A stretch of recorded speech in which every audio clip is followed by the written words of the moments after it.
देखो बाबा किस प्रकार हमारी सूक्ष्म में भी सहायता करते रहते हैं। आज फिर मैं आपको एक सत्य अनुभव सुनाने जा रही हूँ। मुझे पता चला कि प्रजापिता ब्रह्मा कुमारी ईश्वरीय विश्वविद्यालय की बहनें ईश्वरीय ज्ञान सुनाकर भगवान से भी मिला देती हैं। अधिक उत्सुकता हुई तो मैं नज़दीक के सेवा केंद्र पर पहुँच गई, जहाँ से मैंने 7 दिन का कोर्स पूरा किया। मेरे युगल, जो वर्तमान समय वाटर सप्लाई विभाग में कार्यरत हैं, अचानक ड्यूटी के दौरान जमीन पर गिर पड़े।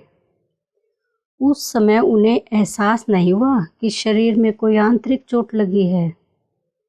शाम को घर आए तो तकलीफ महसूस होने लगी। मैं तुरंत उन्हें सरकारी अस्पताल में ले गई, लेकिन वहाँ के डॉक्टरों ने चेक करके जवाब दे दिया कि इन्हें ऐसी बीमारी है जिसका इलाज इस अस्पताल में नहीं होता, और साथ में यह भी बता दिया कि 24 घंटे के अंदर ऑपरेशन नहीं हुआ तो मुश्किल बढ़ जाएगी। उन्होंने वहाँ से पीजीआई के लिए रेफ़र कर दिया। उस दिन से आगे लगातार 3 दिन की सरकारी छुट्टियाँ पड़ गई थी। फिर भी मैं बाबा को याद करके हिम्मत बांधकर उन्हें पीजीआई रोहतक ले आई। डॉक्टरों ने कहा ऑपरेशन ज़रूरी है, लेकिन 3 दिन के बाद होगा और खर्चा भी काफ़ी आएगा। मुझे कोई रास्ता नज़र नहीं आ रहा था, लेकिन लगता था हजारों भुजाओं वाला सर्जनों का सर्जन बाबा मेरे साथ है। ख्याल आया कि यहाँ 3 दिन कुछ भी होने वाला नहीं, पैसे भी पास नहीं और ऑपरेशन के लिए निर्धारित समय भी निकला जा रहा है। इसलिए मैं अपने पति को वापस ले आई। मैं अपना सारा बोझ बाबा के हवाले कर सिर्फ निमित्त बनकर सरकारी अस्पताल के डॉक्टर से कहा कि आप इस सरकारी खर्चे पर मेरे पति का ऑपरेशन करा दो। आपने भेजा था, पर 3 दिन की छुट्टियां पड़ गई हैं, इसलिए वापस आ गई हूँ। डॉक्टर ने कहा मैं पहले ही कह चुका हूँ, यहाँ इस तरह के केस का इलाज नहीं होता। जितना जल्दी हो सके इन्हें डॉक्टर मुकेश नथानी, जो प्राइवेट अस्पताल में न्यूरोलॉजिस्ट हैं, के पास ले जाओ, वही ऑपरेशन होगा।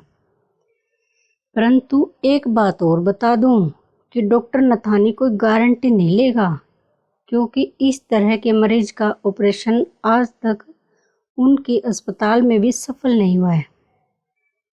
उपरोक्त बातों से मैं निराश जरूर हुई, पर हिम्मत नहीं आ रही।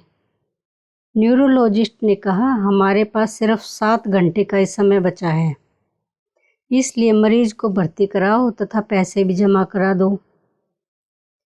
1 घंटा बीत जाने के बाद संबंधी पहुंचने लगे और पैसों का इंतजाम होने लगा। मैं वही ओटी में एक कोने में मौन रहकर बाबा से योग लगाने लगी। जब तक ऑपरेशन चलता रहा मैं ओटी में बाबा से योग लगाती रही। काफ़ी देर बाद एक डॉक्टर आके बोले, बहन जी आपके पति का सफल ऑपरेशन हो गया है, अब इन्हें आराम हो जाएगा और कम से कम 6 महीना आराम करना होगा।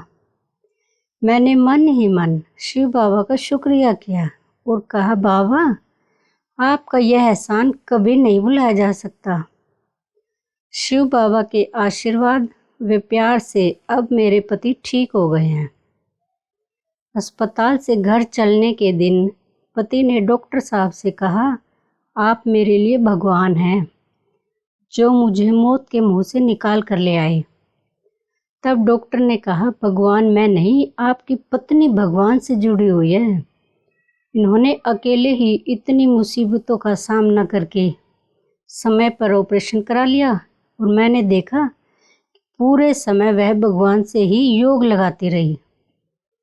यह चमत्कार इन्होंने ही किया है। उन्होंने आगे कहा कि आज तक के मेरे 25-30 साल के अनुभव में कोई मरीज जिंदा नहीं बच पाया। आप भाग्यशाली हैं। इस तरह की बीमारी का मेरा पहला सफल ऑपरेशन है। अब मेरी खुशियाँ वापस लौट आई हैं। मेरे व मेरे परिवार का जीवन प्यारे बाबा के ज्ञान ने धन्य धन्य कर दिया। मैं बाबा और समस्त दैवी परिवार की सदा आभारी रहूँगी। तो कैसा लगा आपको ये अनुभव? हमें ये कमेंट्स बॉक्स में लिखकर ज़रूर बताएं। अगर आप ज्ञान में हैं तो आप भी अपने प्यारे और चमत्कारी अनुभव हमें व्हाट्सएप पर भेज सकते हैं। आपका अनुभव साधारण नहीं होना चाहिए। हम जल्द ही मिलेंगे एक और नए अनुभव के साथ। ओम शांति।